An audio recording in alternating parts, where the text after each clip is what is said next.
अस्सलाम वालेकुम नाज़रीन, मां आहियां शुएब अली उमरानी ऐं तव्हां ॾिसी रहिया आहियो BR टाइम न्यूज़। सभ खां पहिरियां शामिल कंदासीं हीअ रिपोर्ट। हमारा फॉरेन मिनिस्टर था तो दुनिया में कैंपेन करता था, कि यूसुफ रज़ा गिलानी को नहीं, मुझे वज़ीर आज़म बना दो। यही तो वजह है कि इसको फारिग किया गया था वजारत से।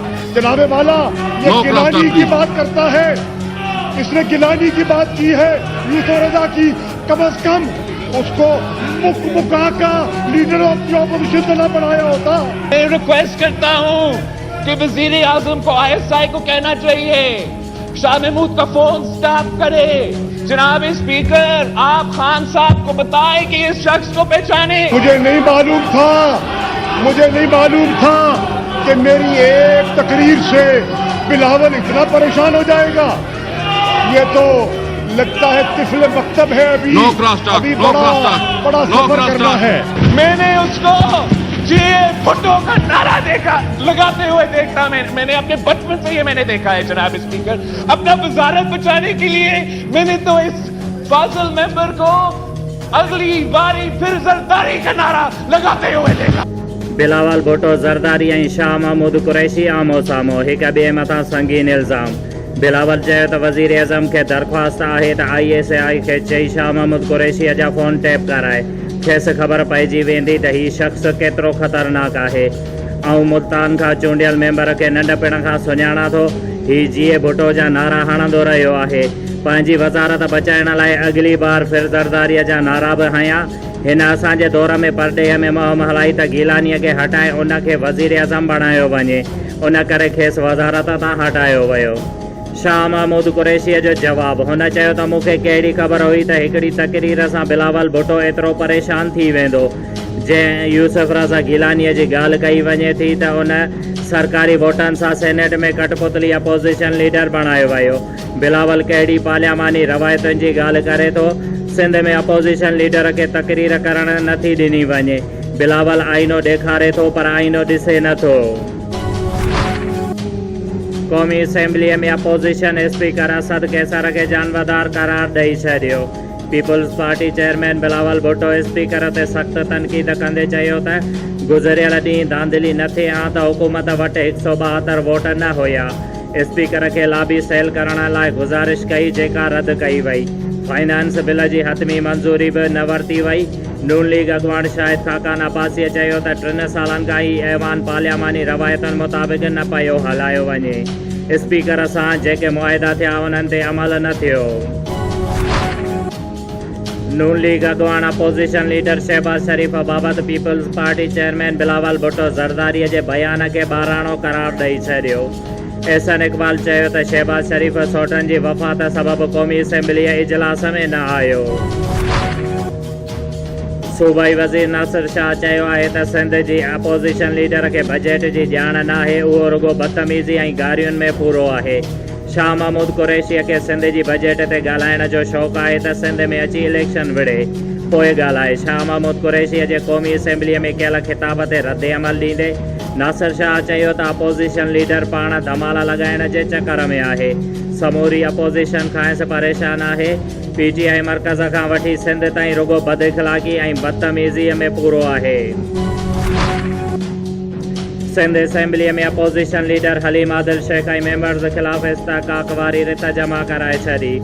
रिथ जे मतन मूजिबि मेंबर्स तौरु कंहिं बि फ़र्द वाहिद जी दाख़िला ते पाबंदी लागू नथी करे सघिजे।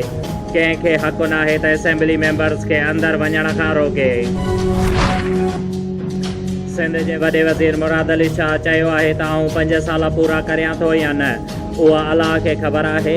पार्टी क़यादत जेसीं ताईं चाहींदी तेसीं ताईं वॾो वज़ीर रहंदुसि। कंहिंजी ख़्वाहिश ते वञण वारो न आहियां। इस्लामाबाद में ॻाल्हाईंदे वॾे वज़ीर चयो त एजाज़ जखराणी सूबाई सलाहकार आहे। जेकॾहिं नेब खे घुर्बल आहे त क़ानूनी तरीक़ो मौजूदु आहे।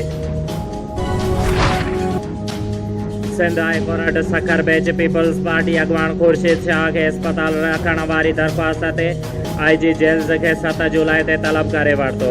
चीफ सेक्रेटरी IG जेल्स ऐं DG नेब जूं डायरेक्टर NIC VDA पारां जमा करायल रिपोर्ट्स बि गुमराह कंदड़ आहिनि। पंजाब असेंबली जे opposition leader Hamza Shahbaz money laundering case में FIA लाहौर आॾो पेशीअ ते लिखत में जवाब जमा कराए छॾियो। जवाब में चयो वियो आहे त आउं 22 महीना कैद में रहियुसि ने बि $1 जी बि करप्शन या मनी लॉन्ड्रिंग साबित करे न सघियो। साॻियनि इल्ज़ामनि ते नेब हाणे FIA जांच शुरू करे छॾी आहे।